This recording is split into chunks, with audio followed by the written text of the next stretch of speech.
3 snin wara li Veronika Lario telqet lil Silvio Berlusconi wara li allegatament inqabad f'relazzjonijiet sesswali ma' tfajliet taħt l-età, l-eks Prim Ministru Taljan ġie ordna taħallas lill-eks mara tiegħu 3 miljun euro kull xahar bħala parti mill-ftehim tad-divorzju, total ta' 36 miljun euro kull sena.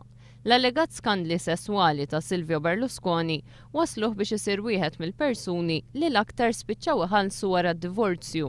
L-aktar bniedem li kellu jħallas flus fi ftehim wara d-divorzju kien Rupert Murdoch, proprjetarju ta' kumpaniji tal-medja li kellu jħallas lill-eks mara tiegħu Anna Murdoch 1.4 biljun euro.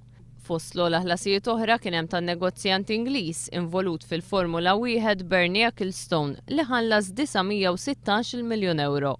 Persuni oħra magħrufa li d-divorzju swihom ħafna kienu Mel Gibson, Michael Jordan, Neil Diamond, Harrison Ford, Kevin Costner u Steven Spielberg, kif ukoll Madonna meta ddivorzjat lil Guy Ritchie.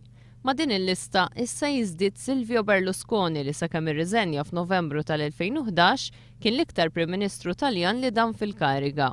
Huwa se jerġa' jikkontesta tmexxija tal-pajjiż fl-2013 bid-differenza li din id-darba se jkun qed iħallas mal-100,000 euro kuljum lill-eks mara tiegħu biex ġie konkluż il-proċess tad-divorzju tiegħu.